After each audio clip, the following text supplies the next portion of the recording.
All right, let's talk about something we've all run into.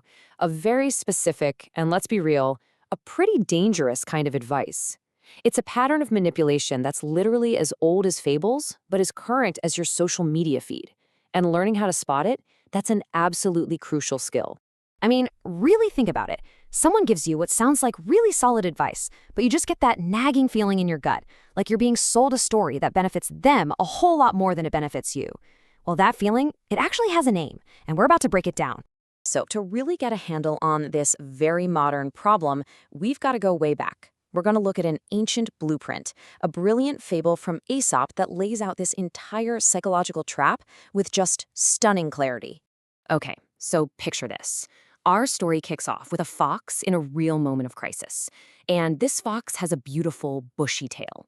Now, that tail isn't just for looks, right? In his world, it's everything. It's his pride, his balance, his identity. But he's in a really bad spot. He manages to get free, but oh, it comes at a huge cost. The trap takes his tail. It's just gone. And you have to understand, in the world of foxes, this is way more than a physical injury. It's a social catastrophe. It's a deep, humiliating wound to his entire identity. So what does he do? Does he accept his new reality with some dignity? Nope. The shame is just way too much to handle. So he comes up with this clever and deeply manipulative plan. His big idea? If I can't fix what's wrong with me, I'll just make it the new normal for everybody. And this is the real kicker. He calls all the other foxes together, and he reframes his personal disaster as some kind of universal virtue. He starts arguing that tails are actually dangerous, you know? They get caught in things, they slow you down. He's literally presenting his own loss, his own wound, as the new gold standard for safety. And you know, the crowd is kind of murmuring. They're actually considering this wild new idea. But then, one voice cuts through all the noise. It's an old, wise fox. This guy has seen it all. He has that deep wisdom, that institutional memory, and he senses something is just off with this trendy new speech. And what he does next is just genius. With one simple, devastating request, he exposes the entire scam. See, he doesn't get into a big argument about whether tails are good or bad. He just asks the speaker to reveal his own motive. The moment that tailless fox turns around, it's over. The manipulation is broken. So obviously this isn't just some cute animal story, right?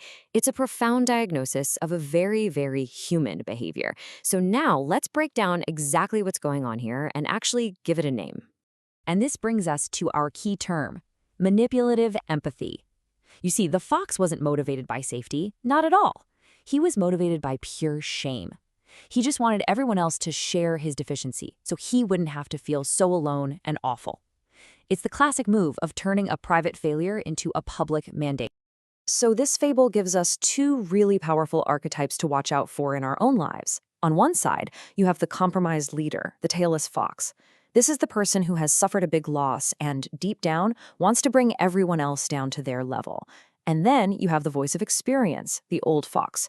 This person has the wisdom to see the bigger picture, and they want you to stay whole. Learning to spot the difference between these two, that's everything. Okay, so an ancient fable is one thing, but this exact dynamic is playing out all around us every single day. So let's take a look at some of these modern traps. And trust me, this shows up everywhere. In your personal life, it might be the friend who's really bitter after a breakup, and suddenly they're telling you that all relationships are prisons and you should be free like them. Or maybe it's the person who gave up on a fitness goal and now they're calling your ambition toxic. It even happens at work, right? The manager who makes a huge mistake and then creates a whole new policy just to cover up their failure. In every single case, the advice sounds noble, but the real motive is all about them. This is the one question you have to start asking yourself.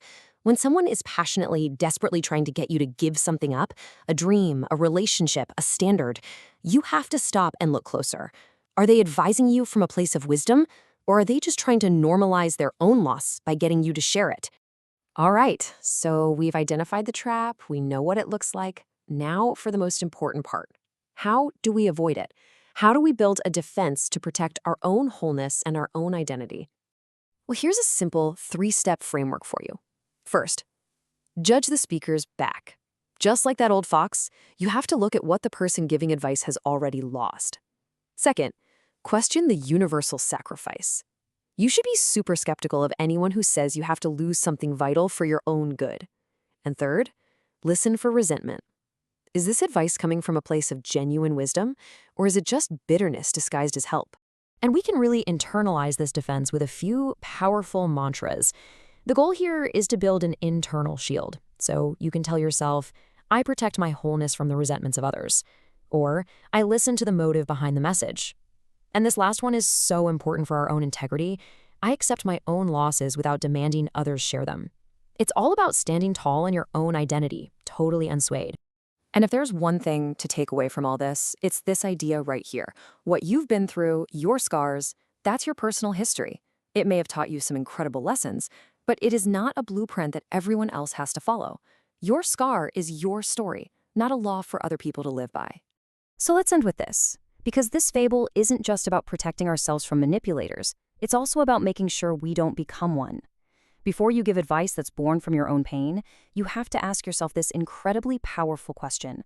Are you genuinely trying to heal your own wound by helping someone, or are you just trying to wound the healthy so you don't feel so alone? The answer makes all the difference in the world.